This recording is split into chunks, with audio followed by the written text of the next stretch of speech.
মদিনায় যত মুনাফিক ছিল জমের মতো ভয় পাইতো সাইয়েদনা ওমরকে। শয়তানদের লিডার ইবলিস ভয় পেত ওমরকে। বিশ্বনবী বলেন ওয়াল্লাযী নাফসি বিয়াদিহি, ওমর ওই সত্তার কসম যেই সত্তার হাতে আমার আত্মা, মা লাকিয়াকা শাইতানু সালিকান ফাজ্জান ইল্লা সালাকা ফাজ্জান গায়রা ফাজ্জিক। ওরে ওমর, শয়তান যদি তোমারে কোনো রাস্তায় দেখে, ইবলিস যদি তোমারে কোনো রাস্তা দিয়ে হাঁটতে দেখে, ইবলিস ওই রাস্তা রেখে দিয়ে অন্য রাস্তা দিয়ে হাঁটে। ইবলিসও সাইয়েদনা ওমর ফারুককে দেখলে, এই রাস্তা দিয়ে দেখলে ওর বাপের কি জীবনে এই রাস্তা দিয়ে হাঁটবেন, এই রাস্তা থুইয়া ওই আরেক রাস্তা ধরবে, চিল্লায় পড়ে আল্লাহু আকবার। কাফেররা ভয় পেত, মুনাফিকরা ভয় পেত, শয়তান ভয় পেত, এমনকি বিশ্বনবীর বিবিরাও ভয় পেত। সুবহানাল্লাহ পড়ে না। বিশ্বনবীর বিবিরা বিশ্বনবীরে ধরলেন, আমার এইটা কিনা দেন, ওইটা দেন। বিশ্বনবীর কয় টাকা নাই, ক্ষমতা নাই, সামর্থ্য নাই, বেশি কথা কইলে তালাক নিয়ে যাও, তোমাদের চেয়েও সুন্দরী অনেক সতী সাধবী নারী আল্লাহ ব্যবস্থা করে দিবে। বিবিরা মাঝে মাঝে খুনসুটি করতো, নবীরে ধরতো, এটা নাই ওইটা নাই, এটা দেন। একবার সব বিবিরা টাইট করে ধরছে, ও নবী, আয়েশার ঘরে যেদিন থাকেন সাহাবারা বেশি হাদিয়া পাঠায় কেন, আমাদের ঘরে যেদিন থাকেন পাঠায় না কেন? কালকে জুমার নামাজের পরে ঘোষণা দিবেন সবার ঘরে সমান সমান হাদিয়া। নবী কয় আমি হাইতাম না। ও মিয়া, কে হাদিয়া দিবে, কটুক দিবে, এটা কি ইমাম সাহেবের কাজ? ইমাম সাহেবের বাসায় কে কোন দিন কি খাওয়াবে, কি গিফট দিবে, এটা তো কে যে গিফট দিবে তার ব্যাপার। বিশ্বনবী বললেন আবু বকরকে সবাই ভালোবাসে, তাই আবু বকরের মেয়ের ঘরে যেদিন আমার ডেট পরে থাকার সময়, ওই দিন হয়তো বেশি হাদিয়া পাঠায়, তোমাদের ঘরে পাঠায় না। আমার বলার কোনো সুযোগ? বিবিরা কয় না, আপনারে বলতেই হবে। নবী কয় আমি পারবো না। বিবিরা কয় পারবেন। ইন দ্য মিন টাইম দরজার উপর থেকে কে যেন সালাম দিল, আসসালামু আলাইকুম ওয়া রাহমাতুল্লাহ। বিশ্বনবী বললেন ওয়া আলাইকুম আসসালাম। বিশ্বনবী বুঝতে পারলেন সালামটা আমার ওমরের সালাম। বিশ্বনবী সালামের উত্তর দিয়ে বিবিদের দিকে তাকায়, দেখে একটা বিবি আর সামনে নাই, সব উদাও, ভ্যানিশ হয়ে গেছে। ওমর সুবহানাল্লাহ পড়বেন না? এই জন্য ওমরকে শয়তানও ভয় পেত। আমাদের বাচ্চাদেরকে, আমার মেয়ে একটা মাত্র মেয়ে, খাইতে চায় না, শুধু আমার মেয়ে না, অধিকাংশ বাচ্চাদের এই অবস্থা।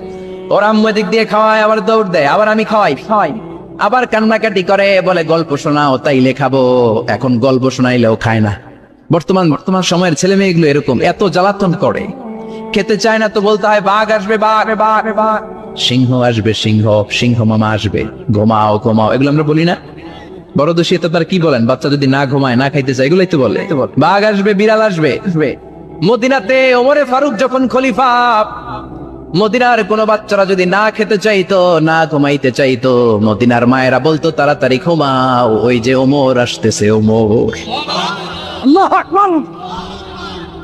কি শাসক ছিলেন সাইয়েদনা ওমর! সবাই সমান, ওনার বিধান, ওনার রীতি সবার জন্য সমান। মদ খাওয়ার অপরাধে নিজের কলিজার টুকরা ছেলে আবু শাহমাকে 80টা বেত মেরেছে। হাদিসটা দাঈফ, তবে শিক্ষা আছে আমাদের জন্য। 80টা বেত মেরেছে। এক রাতে পাওয়া যায় বেত মেরে ছেলেটাকে আহত করে ফেলেছে, আর এক রাতে পাওয়া যায় পিটাতে ছেলেটাকে দুনিয়া থেকে শেষ করে ফেলেছে। ছেলের মুখে গন্ধ পেয়েছে। আর শারিবতা খামরান, কিরে মদ খাইছস? না বাবা, শারিবতু নাবিজ, আমি নাবিজ খেয়েছি। নাবিজ খাওয়া যায়। নাবিজ হচ্ছে রাতের বেলা আরবরা দুধের মধ্যে শক্ত খুরমা ছেড়ে দেয়।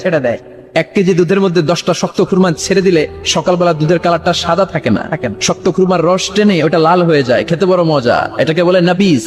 কিন্তু সকালেই খেতে হবে। ওইটারে যদি 3 দিন জমায়ে রাখেন, 4 দিন জমায়ে রাখেন, ওইটাও গাঞ্জা হয়ে যাবে, ওইটাও তারি হয়ে যায়, মদ হয়ে যায়। সাইয়েদনা ওমরের ছেলে এই কাজ করেছেন, একটু তারির স্বাদ নেয়ার জন্য 4 দিন রেখে দিয়েছে। সাইয়েদনা ওমর বললেন কি খাইছস? কয় মদ খাই নাই। নাবিজ খাইছস? এদিকে ইফতাহ ফামাক, মুখ খোল। তোরার পরে মুখের সামনে নাক নিয়ে গন্ধ দেখে, মদের গন্ধ, কলারটা ধরে মসজিদে নববীতে নিয়েছে। ইন দা মিন টাইম মসজিদে নববীতে জোহরের নামাজ হয়। নিজের ছেলেকে মসজিদে নববীর উস্তাদা বলে, উস্তাদাতু মসজিদে নববী, মসজিদে নববীর পিলারে বেঁধেছেন। যেহেতু উনি খলিফা, মসজিদে নববীর ইমাম, জোহরের নামাজের ইমামতি করলেন, সালাম ফিরালেন, আসসালামু আলাইকুম ওয়া রাহমাতুল্লাহ, আসসালামু আলাইকুম ওয়া রাহমাতুল্লাহ। সালামের পর বললেন মাকানাকুম ইনদানা হাদ, সুন্নতের পর বসে যাবেন, আমাদের একটা হদ আছে। আল্লাহর দেয়া যে বিধান, বিচার, এটাকে আরবিতে বলে হাদ, প্লুরাল হচ্ছে হুদুদ।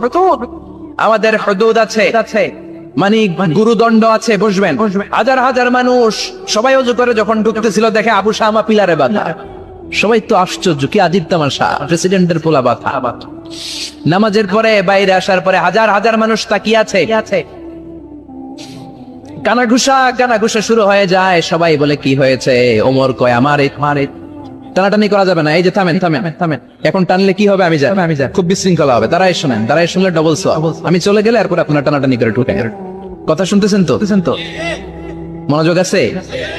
লোকদের মধ্যে কানাঘুষা। প্রেসিডেন্টের ছেলে, কেউ কয় ওমর মনে হয় মারবে না, যেহেতু নিজের ছেলে তো একটু ধমকি দিয়ে ছেড়ে দিয়ে। কেউ বলা হয় না, ওমর তো এত সহজ মানুষ না, মদের বিচার তো 80টা বেদ, মনে হয় 40টা মারবে। কেউ কয় না 80টাই মারবে। ওমর চেয়ারে বসে জল্লাদরে ডাকলেন, বললেন ইবদা বিসমিল্লাহ, নে চাবুক শুরু কর। বাইতুল মাল থেকে শক্ত সাইজের একটা চাবুক আনবি। জল্লাদ চাবুক এনে দাঁড়ালেন। ওমর বললেন ইবদা বিসমিল্লাহ, শুরু কর। জল্লাদ মারতে শুরু করেছে। ওয়াহিদ, ইতনাইন, তালাতা, 3টা মারার পরে এক থাপ্পড় মেরে জল্লাদকে 3 হাত দূরে ফেলে দিলেন। ধমক দিয়ে বললেন তুই চাবুক মারস নাকি চাকরি বাসাস? আসলে জল্লাদ কিন্তু আসতে পারে নাই, দেহের যত জোর ছিল জোর দিয়ে মেরেছে, কিন্তু ওমরের পছন্দ হয় নাই। ওমর বলে আইন্দাকা তালাতা, আইন্দে ওয়াহিদ, তোর হিসাবে চাবুক মারা হয়েছে 3টা, আমি ওমরের হিসাবে মায়ের হয়েছে একটা। চাবুক আমার হাতে দে, আমি 2 নাম্বার থেকে শুরু করি। ওমরে ফারুক 2 নাম্বার শুরু করলেন। 2, 3, এক একটা চাবুক মারে ছুপ করে চামড়া ছিলে, রক্তগুলো মসজিদে নববীর বারান্দার পিলারের মধ্যে লাগে। ওমরের চেয়ে শক্তিশালী দ্বিতীয় কোন পুরুষ মদিনার জামিনে ছিল নাকি? ওমরের হাতের মাইর। ছেলেটা চিৎকার দিয়ে বলে বাবা, ও আব্বা, আর মদ খাবো না, ছেড়ে দেন, আর খাবো না। মদ তো আমি খাই নাই, আমি খেয়েছি নাবিজ, 3-4 দিন রাখার কারণে একটু মাতলামি হয়েছে আমার।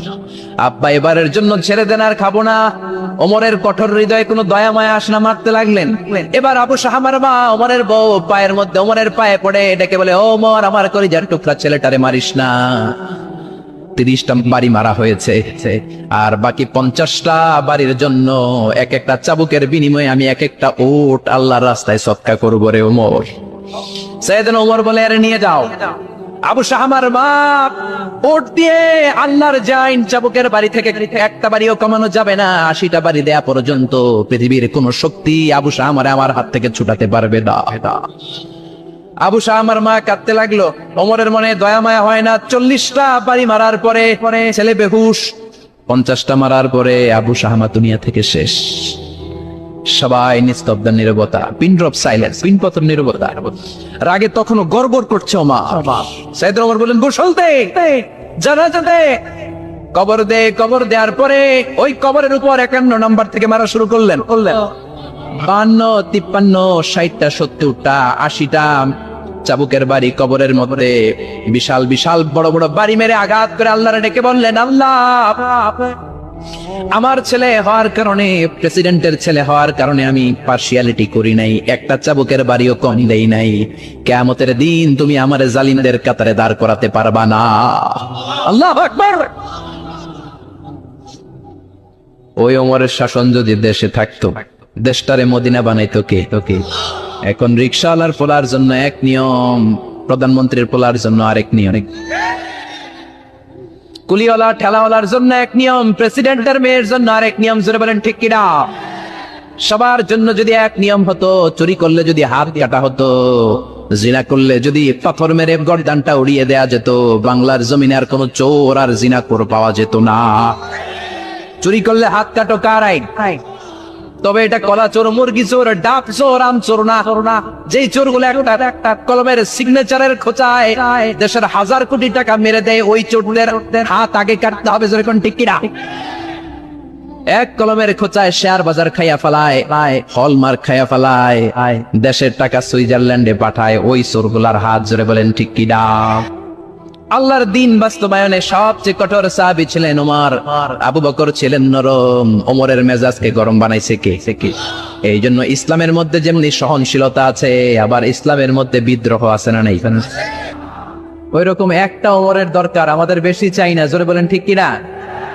দাও খোদা দাও আমায় আবার ওমর দারাজ দিল, দাও খোদা দাও আমায় আবার ওমর দারাজ দিল, দাও আলীর মতো বীর সেনানী, আলীর মতো বীর সেনানী, জাগাতে নিখিল দাও খোদা দাও আমায় আবার ওমর দারাজ দিল। সুবহানাল্লাহ পড়েন। একটা ওমর লাগবে, চিল্লায় বলেন কয়টা? ওই ওমরের অপেক্ষায় বাংলাদেশ সহ গোটা মুসলিম উম্মাহ, ঠিক কি না? একটা ওমরই যথেষ্ট। আমাদের সেন্ট্রাল লিডারশিপ নাই তো, আমাদেরকে এদিকে লাথি মারলে আমরা ওইদিকে যাই, ওদিক থেকে গোতা মারলে আমরা এদিকে যাই। আমাদের রিপ্রেজেন্টেটিভ, আমাদের প্রতিনিধিত্ব করার মতো কোন কেন্দ্রীয় লিডারশিপ নেতৃবৃন্দ গোটা বিশ্বে নাই, ঠিক কিনা? আমরা সেই ওমরে ফারুকের অপেক্ষায়, আমরা সেই ইমাম আল মাহদির অপেক্ষায়। এই ওমরে ফারুক আমাদের মডেল, ঠিক কিনা? থার্ড ইন পজিশন এই পুরা উম্মতের মধ্যে ওনার পজিশন নাম্বার 3। 1 নাম্বার পজিশন বিশ্বনবীর, কার? 2 নাম্বার পজিশন কার? আবু বকর। 3 নাম্বার পজিশন কার? ওমরে ফারুকের। বিশ্বনবী বলতেন লা নবিয়্যা বা'দি, লা নবিয়্যা বা'দি, আমার পরে কোনো নবী নাই। ওয়ালা রাসূলা, আমার পরে কোনো রাসূলও নাই। আমার নবীর পরে আর কোনো নবী আছে? আমার নবীর পরে আর কোনো রাসূল আছে? এই যে কাদিয়ানি যে একটা সম্প্রদায় আছে, এরা কি মুসলিম নাকি অমুসলিম? মুসলিম সম্প্রদায়ের সাথে এদের কোনো সম্পর্ক নাই, চিল্লা বলেন ঠিক কিনা? এরা যদি মুসলমান হতে চায়, আমার নবী দ্য লাস্ট মেসেঞ্জার বিশ্বনবীকে ফাতামুন নবী হিসেবে সংবাদ সম্মেলন করে গোটা বিশ্বকে জানাই দিতে হবে, তারপরে তাদেরকে আমরা মুসলিম হিসেবে স্বীকৃতি দিব, চিল্লা বলেন ঠিক কিনা? তা না হলে তারা কোন ধর্মের এটাকে জানাই দিতে হবে। No inferiority complex, no identity crisis. Identity ক্রাইসিসে থাকা যাবে না। আপনারা কোন ধর্মের এটা জানায় দেন। আপনারা বিশ্বনবীরও শেষ নবী মানবেন না, আবার মুসলিম বলেও নিজেদেরকে ট্যাগ লাগাতে চাইবেন। সাধারণ মুসলমানরা এটা এই ধোঁকাবাজি মানে না, চিল্লায় বলেন ঠিক কিনা? আমার নবীর পরে কোনো নবী নাই, আমার রাসূলের পরে কোনো রাসূল নাই, ঠিক কিনা? আল্লাহর হাবিব বলতেন লাউ কানা বা'দি নাবিয়্যুন লাকানা উমর, তবে আমার পরে যদি নবী হওয়ার যোগ্যতা কারো থাকে, আমার ওমরের ওই যোগ্যতা আছে। সুবহানাল্লাহ পড়েন। প্রভু তুমি বলেছ রাসূল দেবে না, বলনি দেবে না ওমর, বলনি দেবে না হামজা তারি, খালিদ বিজয় সমর। প্রভু তুমি বলেছ রাসূল দেবে না, বলনি দেবে না ওমর, বলনি দেবে না হামজা তারি, খালিদ বিজয় সমর। প্রভু তুমি বলেছ রাসূল দেবে না। সুবহানাল্লাহ পড়েন। এজন্য আমরা একটা ওমর চাই। কয়টা? বেশি লাগবে? নেতার মতো নেতা কয়টা লাগে? জোরে বলেন কয়টা? Enough, that's enough. ওমরে ফারুক আওয়ার সুপার হিরো। ওনার সাথে বিশ্বনবী সাল্লাল্লাহু আলাইহি ওয়াসাল্লামের মুসাহারার সম্পর্ক ছিল। ওমরে ফারুক যে বিশ্বনবীর শ্বশুর, এটা অনেকে জানেই না। ওমরে ফারুক রাদিয়াল্লাহু তাআলা আনহু বিশ্বনবীর শ্বশুর ছিলেন। এটা আজকে নতুন শুনছেন কে কে? হাত তোলেন। দেখছেন হুজুর? সঠিক বলছি না আমি? অনেকে আমরা জানি না। মাশাআল্লাহ, জানতে লজ্জা নাই, শিখতে লজ্জা নাই। লজ্জা হচ্ছে অজ্ঞতায় আর মূর্খতায়, ঠিক কিনা? আমরা শিখতে রাজি আছি। যে কথা বলে আমরা তার ছাত্র। আমার আগে হুজুর কথা বলতেছিলেন, আমরা ছিলাম ছাত্র। এখন আমি কথা বলতেছি, এখন আমরা সবাই হয়ে গেছি ছাত্র, ঠিক কিনা? যিনি বলেন তিনি শিক্ষক, বাকিরা আমরা ছাত্র, ঠিক কিনা? 4 খলিফার 2 খলিফা, ইসলামের 4 খলিফার 2 খলিফা বিশ্বনবীর মেয়ের জামাই, আর বাকি 2 খলিফা বিশ্বনবীর শ্বশুর। সুবহানাল্লাহ পড়েন। সাইয়েদনা আলী রাদিয়াল্লাহু তাআলা আনহু, সাইয়েদনা উসমান যুন নূরাইন বিশ্বনবীর মেয়ের জামাই। উসমান রাদিয়াল্লাহু তাআলা আনহুর কাছে বিশ্বনবী 2 মেয়েকে বিয়ে দিয়েছিলেন। একজন মারা যাওয়ার পরে আরেকজন। বিশ্বনবী বলেছেন এরপরে আরেকটা থাকলে ওইটারও বিয়ে দিতা। সুবহানাল্লাহ পড়বেন না? 2 জন ছিল মেয়ের জামাই, আর 2 জন ছিল শ্বশুর। সাইয়েদনা আবু বকর শ্বশুর, বিশ্বনবীর স্ত্রী আম্মা জান আয়েশা রাদিয়াল্লাহু তাআলা আনহার বাবা। বিশ্বনবীর স্ত্রী আম্মা জান হাফসা রাদিয়াল্লাহু তাআলা আনহার বাবা ছিল সাইয়েদনা ওমর ফারুক। চিল্লায় পড়ে আল্লাহু আকবার। জান্নাতের পজিশন না, সাইয়্যিদু কুহুলিল জান্নাহ। জান্নাতে যত নারীরা যাবে, নারীদের সর্দারিনী হবে সাইয়্যিদাতুনা ফাতেমা রাদিয়াল্লাহু তাআলা আনহা। এই ফরিদপুরের যত ইয়াং স্টাররা, তোমরা যারা জান্নাতে যাবে, তোমাদের লিডার হবে সাইয়েদনা হাসান আর হুসাইন রাদিয়াল্লাহু তাআলা আনহুমা। আর বয়স্ক মুরব্বীরা যারা জান্নাতে ঢুকবেন, আপনাদের লিডার হবে সাইয়েদনা আবু বকর আর সাইয়েদনা ওমর ফারুক রাদিয়াল্লাহু তাআলা। সুবহানাল্লাহ পড়তে পারলেন না? ওমর ফারুক সাধারণ কোনো ক্যারেক্টারিস্টিক্স নয়, ওনাকে আল্লাহ তাআলা নলেজও দিয়েছেন, আবার দিনদারিও দিয়েছেন। আবার তিনি ভাইয়েরা খেয়াল রাখবেন, কোন আলেমের মধ্যে বা কোন নেতার মধ্যে যদি এই দুইটার সমন্বয় আপনি পান, যে তার জ্ঞানও আছে আবার দিনদারিও আছে, he belongs the knowledge and he belongs the তাকওয়া, সে গোটা বিশ্বকে জয় করে ফেলবে, ঠিক কিনা? যার মধ্যে জ্ঞান আছে, যার মধ্যে তাকওয়া আছে, তার কেউ থামায় রাখতে পারে? ওমর ফারুককে এই দুই নেয়ামত দিয়ে ধন্য করেছে কে? সহিহ বুখারীর বর্ণনা, বিশ্বনবী সাহাবীদের সামনে একটা স্বপ্নের কথা বলছেন। বিশ্বনবী বললেন, আমি স্বপ্নে দেখলাম আমার আঙ্গুলের ফাঁকা থেকে দুধ বের হচ্ছে, আমি তৃপ্তি সহকারে দুধ খেলাম, খাওয়ার পরে দেখলাম আঙ্গুলের মধ্যে একটু দুধ লেগে আছে, আমার আঙ্গুলে অতিরিক্ত লেগে থাকা দুধটা আমি ওমরে ফারুকের মুখের মধ্যে লাগিয়ে দিলাম। সাহাবারা বললেন, ইয়া রাসূলুল্লাহ, ইয়া হাবিবাল্লাহ, মাযা আওয়ালতা বিহি, এই স্বপ্নের আপনি কি ব্যাখ্যা করলেন, আমরা তো বুঝলাম না। বিশ্বনবী বললেন, আওয়ালতু বিহি আল ইলম, আমি এই দুধ দিয়ে জ্ঞানের ব্যাখ্যা করেছি, কারণ ওমরকে আল্লাহ যেই জ্ঞান দিয়েছে গোটা বিশ্বের কাউকে এত জ্ঞান দেয় না। এজন্য স্বপ্নে যদি কেউ দেখেন যে আপনি দুধ খাচ্ছেন, তার মানে আল্লাহ তাআলা আপনার জ্ঞান বাড়ায় দিবেন। ওমর ফারুককে দুধ খেয়ে অতিরিক্ত দুধের অংশটা বিশ্বনবী আবু বকর রাদিয়াল্লাহু তাআলা আনহুর মুখে দেন নাই, সাইয়েদনা উসমানের মুখে দেন নাই, আলী রাদিয়াল্লাহু তাআলা আনহুর মুখে দেন নাই। স্বপ্নে ওই অতিরিক্ত লেগে থাকা দুধটা বিশ্বনবী ওমর ফারুকের ঠোঁটের মধ্যে লাগিয়ে দিয়েছেন। এই হাদিস থেকে প্রমাণ হয় আল্লাহ তাআলা জ্ঞানের নেয়ামতে সাইয়েদনা ওমর ফারুককে ধন্য করেছেন। আবার বুখারীর বর্ণনা, বিশ্বনবী সাল্লাল্লাহু আলাইহি ওয়াসাল্লাম আরেকটা স্বপ্নের বর্ণনা দিচ্ছেন। তিনি বললেন, তোমাদের সবাইকে স্বপ্নে আমার সামনে দাঁড় করানো হলো, আমি দেখলাম তোমাদের কারো জুব্বা নাভি পর্যন্ত, কারো জুব্বা হাঁটু পর্যন্ত, কারো জুব্বা টাকনো পর্যন্ত। ওমরে ফারুককে যখন স্বপ্নে আমার সামনে দাঁড় করিয়ে দেয়া হলো, আমি দেখলাম ওমরের জুব্বা এত লম্বা, ওমর টেনে হিচড়ে তার জুব্বা নিয়ে সামনে হেঁটে যাচ্ছে। সাহাবারা বললেন, ফামাযা আওয়ালতা বিহি ইয়া রাসূলুল্লাহ, ও আল্লাহর রাসূল, এই স্বপ্ন দিয়ে আপনি কি বোঝাতে চাইলেন, আমরা কিছু বুঝলাম না। বিশ্বনবী বললেন, আউয়ালতু বিহি আদ-দীন, আমি এই হাদিসের দ্বারা দিনের ব্যাখ্যা করলাম, যার জামা যত লম্বা তার দিনদারি তত বেশি। সুবহানাল্লাহ, আসতে পড়েন। স্বপ্ন দেখলেন কোন সাহাবীর জুব্বা নাভি, কোন সাহাবীর হাঁটু, কারোটা টাকনু, কিন্তু ওমর ফারুকের জুব্বা এত লম্বা, ইয়াজুবু সাওবাহু, তিনি তার জুব্বা টেনে হিচড়ে যাচ্ছেন। বিশ্বনবী বললেন, এটা দ্বারা আমি দিন, আমি তাকওয়া, দিনদারি, তাকওয়া, এটার ব্যাখ্যা করেছি। তার মানে ওমর ফারুকের তাকওয়ার সামনে সব তাকওয়া পানি হয়ে যাবে। কোন সুবহানাল্লাহ। আল্লাহ তাআলা সাইয়েদনা ওমর ফারুককে দিনের জ্ঞান দিয়েছেন, তাকওয়া দিয়েছেন। যুবক ভাইরা, যাকে আল্লাহ তাআলা দিনের জ্ঞান দেয়, যাকে আল্লাহ তাআলা তাকওয়ার এই গুণ দিয়ে সমৃদ্ধ করে, তার জন্য গোটা বিশ্বের সব দরজাগুলোকে ওপেন করে দেয় কে? কত বড় মুত্তাকি ছিলেন সাইয়েদনা ওমর ফারুক। মদিনার সমাজে কয়জন মুনাফিক ছিল বিশ্বনবী ছাড়া কেউ বলতে পারতেন না। বিশ্বনবী কোন সাহাবীকে মুনাফিকদের লিস্ট দিয়ে যান নাই, একজন সাহাবী ছাড়া। দেখি কেউ বলতে পারেন কিনা ওই সাহাবীর নাম? কি নাম? হুযায়ফা ইবনুল ইয়ামান রাদিয়াল্লাহু তাআলা আনহু। ওনাকে বলা হতো সাহিবু সিররি রাসূলিল্লাহ, আল্লাহ রাসূল সাল্লাল্লাহু আলাইহি ওয়াসাল্লামের গোপন তথ্যের ধারক বাহক। সুবহানাল্লাহ পড়বেন না?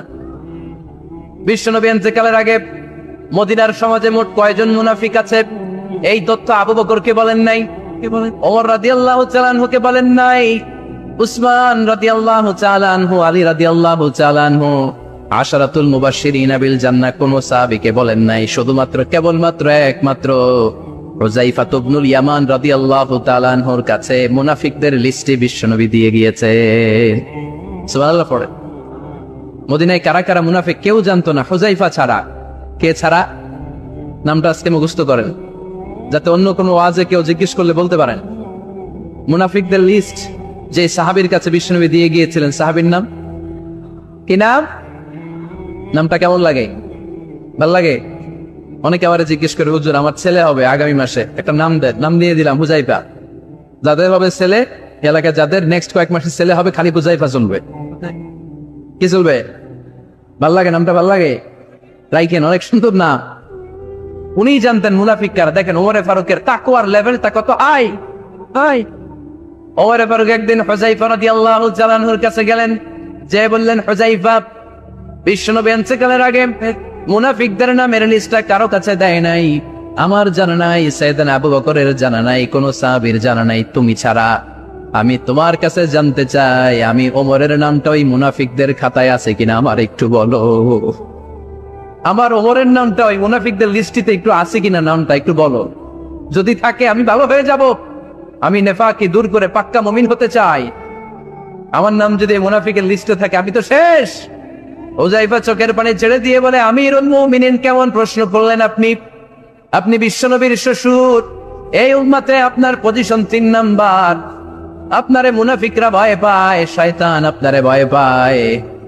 আপনি জান্নাতে সব বয়স্ক লোকদেরকে নিয়ে জান্নাতের মধ্যে আগে আগে ঢুকবেন, কেমন করে মুনাফিকদের কাতারে আপনার নাম থাকতে পারে? ওয়ার সুবহানাল্লাহ পড়ে। কি বিনয়ী, কি তাকওয়া। হুযায়ফাকে যে ধরতেন, হুযায়ফা একটু বলো না আমার নামটা মুনাফিকদের লিস্টিতে আছে কিনা। ওমরে ফারুকের যদি এই টেনশন থাকে যে আমি মুনাফিক হয়ে গেলাম কিনা, আমাদের এই টেনশন থাকার দরকার আছে না নাই? হ্যাঁ, যেন সব সময় আল্লাহর কাছে দোয়া করতে হবে, আল্লাহ তুমি নেফাকি থেকে আমাদেরকে বাঁচাও। আরো জোরে পড়েন আমিন। ওমরে ফারুক রাদিয়াল্লাহু তাআলা আনহু আমাদের সুপার হিরো, আমাদের সবাই বলেন আমাদের। উনি কত বড় সুপার হিরো শুনেন। উনি জুমার খুতবা দিচ্ছেন। কি দিচ্ছেন? মসজিদে নববীতে। খুতবার মাঝখানে হঠাৎ বললেন, ইয়া সারিয়াতুল জাবাল, ইয়া সারিয়াত ইবনে জানিমিল জাবাল। এই কথা বলেই আবার খুতবা দিতে শুরু করলেন। ওনার এই ইয়া সারিয়াত ইবনে জানিমিল জাবালের সাথে আগের কথারও কোনো মিল নাই, পরের কথারও কোনো মিল নাই। জুমার নামাজের পর মুসল্লি সাহাবারা ধরলেন, বললেন, ইয়া আমিরাল মুমিনিন। খুতবার মাঝখানে হঠাৎ করে ইয়া সারিয়াত ইবনে জানিমিল জাবাল বলে আপনি চিৎকার করলেন কেন? আপনার এই বাক্যের সাথে আপনার খুতবার আগের বাক্যের কোনো মিল নাই, আপনার খুতবার পরের বাক্যেরও কোনো মিল নাই। এই কথা আপনি কারে বললেন, কারে উদ্দেশ্য করে বললেন? এই কথার তাৎপর্য কি আমাদেরকে বুঝিয়ে বলেন। ওমরে ফারুক বললেন, আমি যখন খুতবা দিচ্ছি আমি দেখতে পেলাম ওই যে কয়েক মাস আগে আমি আমার মুসলিম সেনাবাহিনী পারস্য আক্রমণের জন্য পাঠিয়েছি বর্তমান ইরান। ইরানের ওই বিশাল এলাকাতে পারস্যে আমি আমার ব্যাটালিয়ন পাঠিয়েছি। আমি হঠাৎ করে দেখতে পেলাম আমার মুসলিম বাহিনীর সেনাপতি যুদ্ধের এক পর্যায়ে তার ডানে আছে উপত্যকা, বায়ে আছে পাহাড়। সে পাহাড়ি রাস্তা ছেড়ে দিয়ে উপত্যকার দিকে যেতে শুরু করেছে। আমি দেখতে পেলাম আবার মুসলিম বাহিনী যদি উপত্যকার দিকে ছুটে বেড়ায়, কাফের মুশরিকরা আমার মুসলিম বাহিনীকে কচুকাটা করে ফেলবে। তাই আমি এখান থেকে তাদেরকে কমান্ড দিয়ে বলেছি, ইয়া সারিয়াতাল জাবাল, উপত্যকার দিকে নয় পাহাড়ের দিকে যাও, তাহলেই তোমাদের বিজয় নিশ্চিত হয়ে যাবে। উপত্যকার দিকে যেও না, ইলাল জাবাল, ইলা সারিয়াতিল জাবাল, পাহাড়ের দিকে ছোট। সাহাবারা অবাক, ঘটনা কি? উনি বসে আছেন মদিনায় মসজিদে নববীর মিম্বারে দাঁড়িয়ে, উনি যদি ইয়া সারিয়াতাল জাবাল বলে এটা কি ইরানে যাবে নাকি? ও মিয়া, তখনকার সময়ে বর্তমানের মতো মোবাইল ছিল নাকি, ইন্টারনেট ছিল নাকি, কিছু ছিল? খালি মুখে আমি যদি বলি ইয়া সারিয়াতাল জাবাল, এটা ইরানে যাবে, ইন্ডিয়ায় যাবে, ঢাকায় তো যাবে, ফরিদপুর শহরে তো বসবে না, ঠিক কিনা? কিন্তু এটা আমিরুল মুমিনিন বিশ্বাসী সাহাবারা বিশ্বাস করে নিল। কিছু মুনাফিক ছিল, এরা কয় না ঝামেলা আছে, এটা তো সম্ভব না। এক কাজ করি, এই সেনাপতি যখন বিজয়ী বেশে মদিনায় ফিরে আসবে আর আমরা ধরব। এরা দিন গুনতে লাগলো, এই সেনাপতি মুসলিম বাহিনী নিয়ে পারস্য জয় করে কবে ফিরে আসবে। এই মুনাফিকের দলগুলো কখনো সেনাবাহিনীকে অভ্যর্থনা জানাতে যেত না, কিন্তু এইবার সবার আগে মদিনার উপকণ্ঠে যে সেনাপতিদেরকে অভ্যর্থনা জানানোর জন্য ফুল নিয়ে রেডি, ফুল নিয়ে দাঁড়ায় আছে। সেনাপতি ঠুকার সাথে সাথে ধরছে, এই সেনাপতি কোত্থেকে আসছে? পারস্য জয় করে আসছি। এমন এমন দিন, জুমার দিন দুপুর বেলা যুদ্ধের মাঝখানে আমিরুল মুমিনিনের কণ্ঠের কোন কথাবার্তা শুনছো নাকি? সেনাপতি অবাক, কয় তোমরা জানলা কেমনে? শুনছি তো। সুবহানাল্লাহ পড়বেন না? আমরা যুদ্ধে একটা ভয়ঙ্কর অবস্থার মধ্যে ছিলাম, পেছন থেকে শত্রু আমাদেরকে আক্রমণ করতে শুরু করে দিল। ডানে যাব না বায়ে যাব, সামনে যাব নাকি পেছনে যাব, রাস্তা খুঁজে পাচ্ছি না। ডান দিকে ছিল আমাদের উপত্যকার রাস্তা, বাঁ দিকে ছিল পাহাড়ি পথ। আমরা সোজা পথ হবে মনে করে উপত্যকার দিকে ছুটতে আরম্ভ করলাম। হঠাৎ করে আমিরুল মুমিনিনের কণ্ঠ বজ্র কণ্ঠে আমার কানের মধ্যে ভেসে আসলো। আমার মনে হলো আমিরুল মুমিনিন কেমন যেন আমাকে কমান্ড দিচ্ছেন আর বলছেন, ইয়া সারিয়াতাল জাবাল, ডান দিকে উপত্যকার পথে নয়, তাড়াতাড়ি পাহাড়ের দিকে সৈন্যবাহিনী নিয়ে উঠে যা। পাহাড়ের দিকে, ডানে না, this is wrong track and this is the right track. ওই দিন যদি ওমরে ফারুকের ওই গাইডলাইন, আমিরুল মুমিনিনের কমান্ড যদি আমি না শুনতাম, আজকে বিজয়ের বেশে ফিরতেও পারতাম না, আমাদের চেহারাও তোমরা দেখতে পেত না। ওমরে ফারুকের ওই কমান্ড, ওই গাইডলাইন অদৃশ্য থেকে শোনার কারণে এই পারস্যের মধ্যে আমাদেরকে সেই যুদ্ধে বিজয় দান করেছে কে? দিস ইজ উমরে ফারুক, দিস ইজ উমরে ফারুক। বিশ্বনবী বলছেন, আমার মা লাকিয়াকা শাইতানু সালিকান ফাজ্জান ইল্লা সালাকা ফাজ্জান গায়রা ফাজ্জিক উমর। শয়তান ইবলিস যদি তোমার কোনো রাস্তা দিয়ে হাঁটতে দেখে, শয়তান ওই রাস্তা রেখে দিয়ে অন্য রাস্তা দিয়ে হাঁটে। সুবহানাল্লাহ। বাড়িতে যাই বললেন, কে বলতেছে? বিশ্বনবী। কার ব্যাপারে? কার ব্যাপারে? ওমরে ফারুকের ব্যাপারে। শয়তান যদি দেখে যে ওমরে ফারুক এই রাস্তা দিয়ে হাঁটতেছে, শয়তান ওই রাস্তা রেখে দিয়ে অন্য রাস্তা দিয়ে হাঁটে। সুবহানাল্লাহ পড়েন। রাত্রিবেলা আমরা আমাদের বাচ্চা ছেলে মেয়েদেরকে যখন খাওয়াই, বাচ্চারা খেতে চায় না, এরকম হয় আপনাদের ফরিদপুর এলাকায়? এই এলাকায় হয় নাকি? খেতে চায় না বাচ্চারা, এই চকলেট দেখায়া, এই মিনা কার্টুন দেখায়া, এইটা সেইটা, এগুলো সেগুলো বলে, গল্প টল্প বলে ফুলাইয়া খাওয়ানো লাগে, তাই না? তারপরেও খায় না। আমারও ছোট মেয়ে আছে, খেতে চায় না, এইটা সেইটা এমনি সেমনি খাওয়ানো লাগে। তো শেষে না পেরে মা বাবা বলতে বাধ্য হয়, ওই যে ভূত আসতেছে, ভূত, তাড়াতাড়ি তাড়াতাড়ি খাও, তাহলে যে ভূত ধরবে তোমারে। ওই যে বাঘ আসতেছে, বাঘ, তাড়াতাড়ি খাইলে তাহলে বাঘে কামড়াবে। বলি না আমরা? আপনারা কি বলেন? ভূত। আর কি বলেন? হ্যাঁ হ্যাঁ, আচ্ছা, এক এক জায়গায় এক একটা আমরা বলি, ভূত আসবে, বাঘ খাবে, ভাল্লুক খাবে, তাড়াতাড়ি খাও। মদিনাতে যখন ওমরে ফারুক আমিরুল মুমিনিন, মদিনার মায়েরাও বাচ্চাদেরকে খাওয়াতে পারতো না, ছোট্ট মেয়েদেরকে খাওয়াতে পারতো না, খাওয়া নিয়ে যন্ত্রণা করতো। বাচ্চারা যখন মদিনায় খেতে চাইতো না রাত্রিবেলায়, মদিনার মায়েরা বলতো, তাড়াতাড়ি খাও, আহুয়া ইয়াতি উমর, আহুয়া ইয়াতি উমর, তাড়াতাড়ি খা, নাইলে ওই যে ওমর আসতেছে, Omar. This is our super hero সাইয়েদনা ওমর ফারুক রাদিয়াল্লাহু তাআলা। শুধু শয়তানি ভয় পেত না, মুনাফিকরাও ভয় পেত, জমের মতো ভয়। শুধু তাই না, আমাদের আম্মাজান বিষ্ণু ইসলামের স্ত্রীরাও ওমর ফারুককে ভয় পেতেন। সুবহানাল্লাহ কবেন না? মাঝে মাঝে বিষ্ণু ইসলামের সাথে আম্মাজান আয়েশার ঝগড়া হতো, হতো না? আপনাদের ফ্যামিলিতে ঝগড়া হয়? হয় না? হয় না? কার কার দেখি? ওরে আল্লাহ, অনেক আল্লাহর ওলি আছে তো জায়গায়, ঝগড়া হয় না? এ কি কথা কয়, ঝগড়া হয় না বলে? বিশ্বনবীর ফ্যামিলিতে ঝগড়া হয়, আপনার ফ্যামিলিতে হয় না? মিষ্টি ঝগড়া। আর ও বিয়েই করে নাই,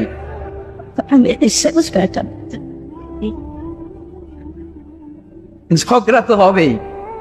দাম্পত্য জীবনের মজাটাই তো এখানে, কখনো ঝগড়া, কখনো আনন্দ, একটু বৃষ্টি, একটু রোদ, একটু হাসি, একটু কান্না, ভালো লাগা, ভালোবাসা শেয়ার করে নেয়া, মিলেমিশে একাকার হয়ে যাও, ঠিক কিনা? তো আল্লাহর হাবিব সাল্লাল্লাহু আলাইহি ওয়াসাল্লামের সাথে আম্মাজান আয়েশার ঝগড়া হতো। তো একদিন ঝগড়া হয়ে দুইজন রেগে আছে, খবরদার দুইজন রেগে থাকবেন না, আবার একজন রাখলে আরেকজন থেমে যাবেন, কারণ এই ছোট্ট ঝগড়া থেকে এটা অনেক সময় বিচ্ছেদের দিকে গড়ায়। আমার প্রিয় ফরিদপুরবাসী, ভাবি রেগে গেলে আপনি রাইগেন না, ওই দিন আপনি একটু ঠান্ডা থাকেন। আবার আপনি রেগে গেলে, আমার মাইকের আওয়াজ যদি ভাবিরা শুনেন, আপনারা রেগে যায় না, একটু ঠান্ডা থাকবে। দুইজনে রেগে গেলে তো তৃতীয় বিশ্বযুদ্ধ শুরু হবে, তাই না? একজন রেগে গেলে আরেকজন ঠান্ডা, কারণ এই সামান্য ঝগড়া থেকে ইগোর কারণে এটা বিচ্ছেদ আর ডিভোর্স পর্যন্ত গড়ায়। আর শয়তান এখানে উস্কানি দেয়, কারণ ইমানদারদের ফ্যামিলি ভাঙতে পারলে শয়তান সবচেয়ে বড় খুশি হয়, আর ইমানদারদের ফ্যামিলি টিকে থাকলে খুশি হয়ে যায় কে? আম্মাজান আয়েশা রাদিয়াল্লাহু তাআলা আনহার সাথে বিষ্ণু ইসলামের ঝগড়া হতো মাঝে মাঝে। একবার ঝগড়া হলো, বিষ্ণু ইসলাম রাগ, আম্মাজান আয়েশাও রাগ। বিষ্ণু বললেন, আয়েশা, ঝগড়া করে আর কতক্ষণ থাকবো, আসো মিটমাট করি। আয়েশা রাদিয়াল্লাহু বললেন, ঠিক আছে, মিটমাট করবো।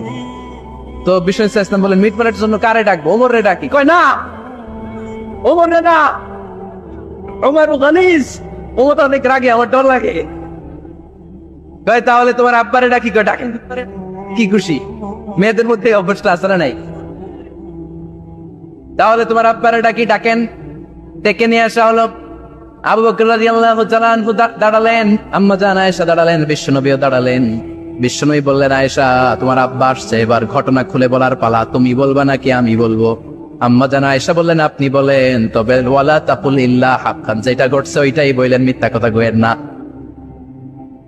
আবু বকর রাদিয়াল্লাহু তাআলা রেগে মেগে আগুন, কি এই কথা তুমি কেমন করে বলো? বিশ্বনবী কি মিথ্যা কথা কখনো বলবে? রেগে মেগে দিলেন মেয়ের গালে এক চড়। বানিয়ে বলতেছি না, মুসনাদ আহমদ ইবনে হাম্বলের হাদিস। বাবার হাতের থাপ্পড়কে আম্মা জান আয়েশা উল্টে বললেন। সাইয়েদনা আবু বকর রাগে গড়গড় করছেন, আবার মারার জন্য তেড়ে গেলেন। এবার বাঁচার জন্য আম্মা জান আয়েশা বিশ্বনবীর পিছনে যে আশ্রয় নিলেন, বিশ্বনবী বাঁচানোর জন্য দুই হাত মেলে দাঁড়িয়ে গেলেন। পড়েন সুবহানাল্লাহ। বিশ্বনবী যখন দুই হাত মেলে দাঁড়িয়ে গেলেন, সাইয়েদনা আবু বকর রাদিয়াল্লাহু আনহু থেমে গেলেন। সাইয়েদনা আবু বকর রাদিয়াল্লাহু তাআলা আনহু ঘর থেকে বের হয়ে বারান্দায় দাঁড়ালেন। পড়েন সুবহানাল্লাহ। এবার বিশ্বনবী আম্মা জান আয়েশার কাছে যেয়ে বলেন, ইয়া আয়েশা কাইফা রাআইতিনি আনফাসতুকি মিনার রাজুল, দেখছো কেমনে বাঁচাইলাম? আপনি না থাকলে বর্তমানে বলতো আজকে আমি বাঁচাইছি তোমারে, আমি আমার লগে ঝগড়া করো তুমি। লজ্জায় পড়ে আম্মা জান আয়েশা খিলখিল করে হেসে দিলেন, বিশ্বনবীও হেসে দিলেন। দুইজনের হাসির মধুর আওয়াজ শুনে সাইয়েদনা আবু বকর বাইরে থেকে অবাক, কিরে এতক্ষণ না তুফান, এখন দেখি হাসি। সালাম দিয়ে অনুমতি নিয়ে ভিতরে ঢুকলেন। ঢুকে দেখেন আম্মা জান আয়েশাও হাসে, বিশ্বনবীও হাসে। এই হাসি দেখে আবু বকর রাদিয়াল্লাহু আনহু হেসে দিলেন। আরশের উপর থেকে খুশি হয়ে গেলেন কে? এবার সাইয়েদনা আবু বকর রাদিয়াল্লাহু তাআলা আনহু বললেন, ইয়া রাসূলুল্লাহ আশিকানি ফি সিলমিকুমা কামা আশরাকতুমানি ফি হারবিকুমা। ও নবী, যুদ্ধ লাগলে, দুইজন যুদ্ধ লাগলে মীমাংসার জন্য যেমনি আমারে ডাকেন, এরকম হাসি আর আনন্দের মুহূর্তেও আমারে একটু ডাইকেন। আশিকানি ফি সিলমিকুমা কামা আশরাকতুমানি ফি হারবিকুমা। তবে আপনাদের মধ্যে ঝগড়া লাগলে সন্ধি করার জন্য আমারে যেমনি ডাকেন, আপনাদের হাসি খুশি আনন্দ খুনসুটি এই মজাদার মুহূর্তগুলোতে আমারে বঞ্চিত রাখেন না, আমার একটু ডাইকেন। সুবহানাল্লাহ পড়েন। এই মুসনাদ আহমদ ইবনে হাম্বলের হাদিস শোনার উদ্দেশ্য হচ্ছে, বিশ্বনবী প্রথমে ওমর ফারুকের নাম বলেছিলেন। সাইয়েদনা আয়েশা বলেন, না আমি ডরাই। আইবাত, দিস ইজ কল্ড আইবাত উমা। একবার বিশ্বনবীর সব বিবিরা ধরলেন, ও নবী আমাদেরকে এটা দেন, ওইটা দেন, ঘরে এইটা নাই, ওইটা নাই, ওইটা নাই। বিশ্বনবীকে, আমার কাছে কিছু নাই, যদি এমনি আমার বউ হয়ে থাকতে চাও থাকো, তাহলে তা না হলে যা লাগবে কিনে দেবো, সাথে সাথে তালাকও দিয়ে দিব। কিছু দিতে পারবো না, আমার নাই তো, সামর্থ্য নাই। কিন্তু বিবিরাও ছাড়া না, এটা দেন ওইটা দেন। বিশ্বনবী রহমতের নবী, বিবিদেরকে বুঝাতেও পারেন না। বিবিরা আবদার করতেছে, নবী এটা লাগবে ওইটা লাগবে। ইন দ্য মিন টাইম বিশ্বনবী একজনের সালাম শুনতে পেলেন। কে যেন দরজায় দাঁড়িয়ে বলতেছে, আসসালামু আলাইকুম। বিশ্বনবী দরজার দিকে তাকালেন, তাকিয়ে বললেন, ওয়ালাইকুম আসসালাম। আর বুঝতে পারলেন এটা আমার ওমরের সালাম। সালাম দেওয়ার পরে বিবিদের দিকে তাকায় দেখে একজন বিবিও নাই, সব অন্দর মহলের ভিতরে দৌড়। সুবহানাল্লাহ পড়তে পারলেন না? This is our super hero Omar. এরকম ওমর একটা লাগবে, চিল্লায় বলেন কয়টা? একটা ওমর গোটা বিশ্বকে সোজা করে দিবে। একটা ওমর সবল আর দুর্বলের সব পার্থক্য দূর করে দিবে। মাজলুমের উপর জালিমের অত্যাচারের অবসান ঘটায় দিবে। গোটা বিশ্বটাকে সাম্য, মৈত্রী, ভালোবাসার ইনসাফ দিয়ে পরিপূর্ণ করে দিবে। সেই ওমরের অপেক্ষায় আমরা। নিজের ছেলেকে 80টা বেত মেরেছেন। কয়টা? 80টা বেত মেরেছে। এই ব্যাপারে অনেকগুলো বর্ণনা পাওয়া যায়। সবচেয়ে সহিহ বর্ণনা হচ্ছে মুয়াত্তা ইমাম মালিকের বর্ণনা। ওমর ফারুক রাদিয়াল্লাহু তাআলা আনহুর ছেলে আব্দুর রহমান মারুফুন বিআবি শাহমা ছিলেন মিশরে। ওখানে নাবিজ খেয়েছিলেন। নাবিজ হচ্ছে আরব দেশের লোকেরা দুধের মধ্যে শক্ত খুরমা রাত্রেবেলা ঢেলে দিত। ঢেলে দিলে সারা রাত ওই খুরমার রসটা দুধের সাথে মিশে দুধটা লাল হয়ে যেত। এটাতে সকালবেলা খেত, খুব সুস্বাদু। এটাকে বলে নাবিজ। কিন্তু এটা রাতে ভিজাইলে সকালেই খাইতে হয়, রেখে দিলে আবার একটু সমস্যা হয়। এটা অনেকটা তারির মতো হয়ে যায়, মাতলামি চলে আসে। তো ওমর ফারুকের ছেলে নাবিজ খেয়েছেন, মদ খাননি, নাবিজ। কিন্তু নাবিজ খাওয়াতে সাকরান চলে এসেছে।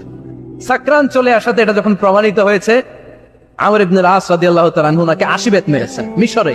কয় বেত? নিয়ম হচ্ছে সবার সামনে, কিন্তু সবার সামনে না মেরে একটু গোপনে মেরেছে। এই তথ্য যখন ওমর ফারুকের কাছে এসেছে, উনি বললেন, না, মারতে হবে সবার সামনে, আলাদা মাল্লা কেন? ও মদিনায় ফিরে আসলে আমি আবার 80টা মারব। মদিনায় ফিরে আসার পরে সাইয়েদনা ওমর ফারুক ওই আগের 80টারে আর ধরেন নাই, নিজ হাতে আবার 80টা বেত মেরেছেন।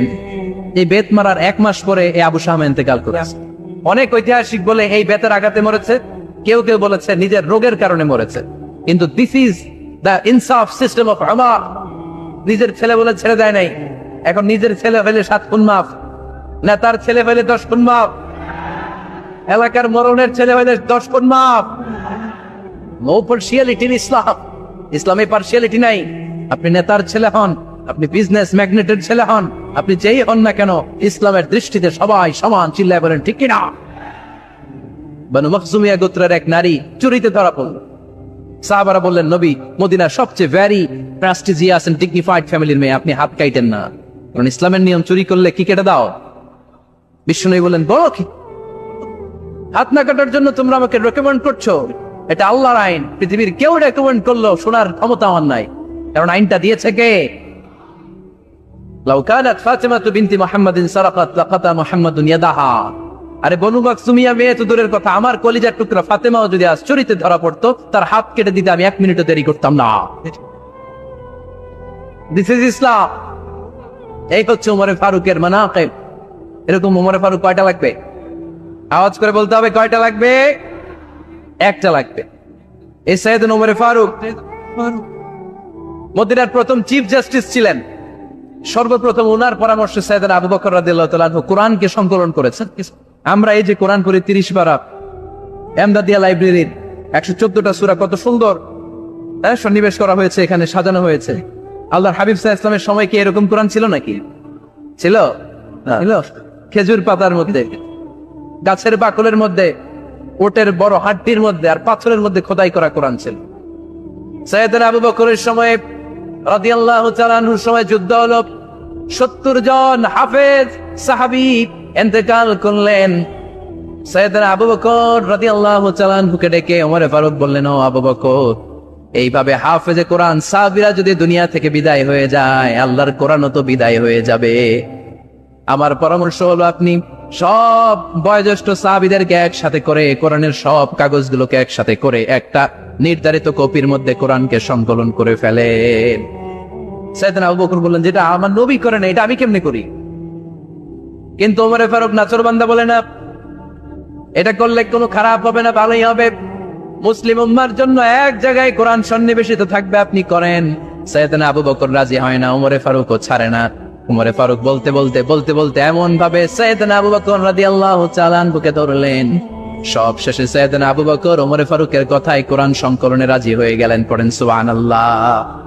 উনি বললেন, ওমর যখন আমাকে বারবার বুঝাতে লাগলো, আল্লাহ তাআলা আমার হৃদয়টা ওমরের কথা শোনার জন্য খুলে দিলেন। আল্লাহ তাআলা কেমন যেন আমাকে ইলহাম করলেন, আবু বকর করো, এই কাজের মধ্য দিয়ে আমি আমার কোরআনকে গোটা বিশ্বে জীবিত রেখে দেব। This is Umar. এই যে আমরা হিজরি সনের যে আমরা গণনা করি, এই হিজরি সনের প্রবর্তক হচ্ছে সাইয়েদনা ওমর ফারুক। সুবহানাল্লাহ। নাই আপনাদের মনোযোগ আছে না গেছে? কই ঘুমায় গেলেন মনে হয়? তাকবীর দেন তো একজন আওয়াজ করে।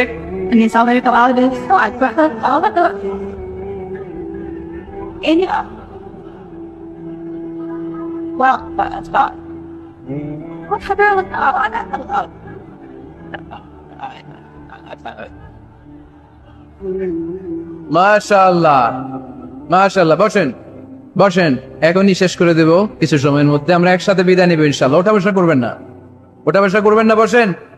সাইয়েদনা ওমর ফারুক এই হিজরি সনের গণনা শুরু করেছে। সাহাবারা বলল, আমিরুল মুমিনিন, খ্রিস্টানদের ঈসাই সন আছে, আমাদের মুসলমানদের কোনো সন নাই।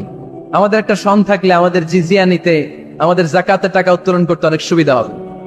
ওমর ফারুক বললেন, তাহলে কোন সালকে হিজরি, কোন সালকে মুসলিম সাল হিসেবে আমরা ঘোষণা দিতে পারি? একজন বলল, আমার নবী যেই সালে জন্মগ্রহণ করেছেন ওই সালে।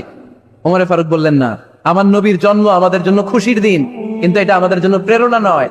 প্রেরণা নবীর কাজে, ঠিক কিনা? আরো কিছু সাহাবারা বলল, তাহলে যেই সালে আমার নবী ইন্তেকাল করেছে ওইটারে প্রথম সাল ধরেন। ওমর ফারুক বললেন, না, যেদিন তিনি ইন্তেকাল করেছেন এটা আমাদের দুঃখের দিন, এটা আমাদের প্রেরণা নয়। আমাদের প্রেরণা হচ্ছে বিশ্বনবীর ত্যাগ, তিতিক্ষা আর কাজের মধ্য দিয়ে। জোরে কোন ঠিক কিনা? ওমর ফারুক বললেন, যেদিন বিশ্বনবী ইসলাম রক্ষায় নিজের মাতৃভূমি ছেড়ে মক্কা থেকে মদিনায় গিয়েছেন, ওই দিনটাকে হিজরি প্রথম দিন ধরে আমরা হিজরি সাল গণনা করে শুরু করে দিব। ওইটাই হচ্ছে হিজরি সন। সেখান থেকে হিজরি সনের প্রবর্তন। করেছেন সাইয়েদনা ওমর ফারুক রাদিয়াল্লাহু তাআলা আনহু। এই যে স্টেট গভর্নমেন্ট, এই যে প্রিজন, জেলখানা, ক্যান্টনমেন্ট, সচিবালয়, গণভবন, বঙ্গভবন, মুক্তিযোদ্ধাদের ভাতা, রাষ্ট্রীয় ভাতা, এই সব নিয়মকানুন সাইয়েদনা ওমর ফারুক তার রাষ্ট্রীয় আমলে তিনি নিজে করেছেন। চিল্লায় পড়ে আল্লাহু আকবার। আল্লাহ বললেন, ও ফেরেশতা কুল সবাই আমার আদেশ মোতাবেক আদমকে সেজদা করো। সবাই সেজদা করলো, একজন ছাড়া, সে কে? আরো জোরে বলেন। অস্বীকার করলো, ওয়াস্তাকবার, অহংকারটা খালো, কানা মিনাল কাফিরিন, কাফেরদের অন্তর্ভুক্ত হলো, জাহান্নামীদের সর্দার হলো। কয়টা সেজদার আদেশ? আওয়াজ করে বলেন, কয়টা সেজদার আদেশ অমান্য করছে? সেজদা কয়টা দেয় নাই? আপনি দেন নাই কয়টা? হ্যাঁ, আমরা দেই নাই কয়টা? এক সেজদা না দিয়া জাহান্নামীদের লিডার। আমরা একবার মরুভূমিতে সফর করছিলাম, হঠাৎ দেখলাম মানুষের জটলা ডিঙ্গিয়ে ভেতরে যেয়ে দেখি এক লোক শুয়ে আছে, আর অন্য লোকেরা মন্ত্র পরে ফু দিচ্ছে। উল্টা পাল্টা মন্ত্র পরে ফু দেয় না? সুমন্তর সু, কালী কুত্তার গু। আমরা ছোটবেলায় শুনতাম বাচ্চারা এরকম সুমন্তর সুমন্তর সুমন্তর সু, কালী কুত্তা। এগুলো পরে ওরা মন্ত্র পড়তো। তো উনি যে দেখলেন কি কি মন্ত্র পরে এই লোককে ফু দিচ্ছে, উনি বললেন কি হয়েছে? সবাই বললো আমাদের নেতা সাইয়্যিদুল হাইমানি গোত্র, এই গোত্রের নেতা সাপ কামড় দিয়েছে, বিষে এমন নীলাভ হয়েছে, দেখো মনে হয় মারা যাবে। কি করা যাবে? তোমরা কি কোনো রুকিয়া ঝাড়ফুঁক জানো? উনি বললেন জানি। তাহলে আসো একটু ঝাড়ফুঁক করো। উনি বললো শর্ত আছে, আমাদেরকে ছাগল দিতে হবে, এক পাল ছাগল। আরেক বর্ণনায় এসেছে 30টারও অধিক ছাগল। সবাই বললো আমাদের নেতা, এর যদি কিছু হয়ে যায় আমরা নেতৃত্ব শূন্য হয়ে যাব। ছাগল লাগুক আর ওট লাগুক, তুমি আসো। বাড়ি বাড়ি যে ছাগল রেডি। সাইয়েদনা আবু সাঈদ আল খুদরি রাদিয়াল্লাহু তাআলা আনহু করতে আরম্ভ করলেন, আলহামদুলিল্লাহি রাব্বিল আলামিন আর রহমানির রহিম মালিকি ইয়াউমিদ্দিন ইয়্যাকা না'বুদু ওয়া ইয়্যাকা নাস্তাঈন اهدنا الصراط المستقيم صراط الذين أنعمت عليهم غير المغضوب عليهم ولا الضالين। পড়েন আমি। উনি এইটা পড়ে ফু দিলেন। ফু দিতে দেরি, মুহূর্তের মধ্যে সোয়া লোকটা বসে গিয়েছে। আবার ফু দিছে, এবার দাঁড়ায় গেছে। আরেকবার ফু দিছে, হাঁটতে শুরু করছে, একেবারে সুস্থ। সবাই তো আবার টাসকি খেয়ে গেছে। আবু সাঈদ আল খুদরি রাদিয়াল্লাহু আনহু বলে, টাসকি পরে খাও, আগে ছাগল দাও। কারণ ছাগল দেওয়ার কন্ডিশন ছিল না। ওরা ছাগল নিয়ে আসছে। সাইয়েদনা আবু সাঈদ আল খুদরি রাদিয়াল্লাহু তাআলা আনহু আনন্দে এবার ছাগল নিয়ে সাহাবাদেরকে নিয়ে রওনা। প্রতিমধ্যে লেগেছে প্রচন্ড ক্ষুধা। তখন তারা কয়েকটা ছাগল জবাই করে খেয়েছে। খাওয়ার পরে পেট যখন ঠান্ডা, তখন ব্রেন সচল। উনি চিন্তা করতে আরম্ভ করলেন, হায় রে, কোরআন দিয়া ঝাড়ফুঁক করে যে ছাগল নিয়ে আসলাম, ওটা যে খাইলাম, এই ছাগল নেওয়া জায়েজ হয়েছে কিনা এই মাসালা তো নবীরে জিজ্ঞেস করি নাই। কিন্তু ছাগল তো অলরেডি পেটে যে আওয়াজ, কি করা? মদিনাতে যে জিজ্ঞেস করবো। মদিনায় যেই আল্লাহ রাসূল সাল্লাল্লাহু আলাইহি ওয়াসাল্লামের দরবারে যে জিজ্ঞেস করলেন, ইয়া রাসূলুল্লাহ, এমন এমন ঘটনা, ঝাড়ফুঁক করে আমরা ছাগল এনেছি, দেখি জায়েজ হয়েছে? আল্লাহ রাসূল সাল্লাল্লাহু আলাইহি ওয়াসাল্লাম বলে, জায়েজ হয়েছে মানে? অবশ্যই জায়েজ হয়েছে। কোরআনের দাম বাড়ায় দিয়ে আসছো মিয়া। ছাগল কিছু থাকলে আমার ঘরে পাঠায়। সুবহানাল্লাহ পড়তে বলে না। ওয়ালাকাদ আতাইনাকা, বুখারীর হাদিস, ওয়ালাকাদ আতাইনাকা সাবআম মিনাল মাসানি ওয়াল কুরআনুল আযীম। নবী হে, নিত্য পাঠনীয় সপ্ত বাক্য দিয়েছি, যেই দোয়া পড়ে ফু দিতে দেরি, অসুস্থ ব্যক্তি সুস্থ হতে দেরি হয়। এজন্য আল্লাহ ইরশাদ করেন, অনুনাজ্জিলু মিনাল কুরআনি মা হুয়া শিফাউন ওয়া রাহমাতুল লিল মুমিনিন ولا يزيد الظالمين إلا خسارا। এই কোরআনকে আমি শিফা হিসেবে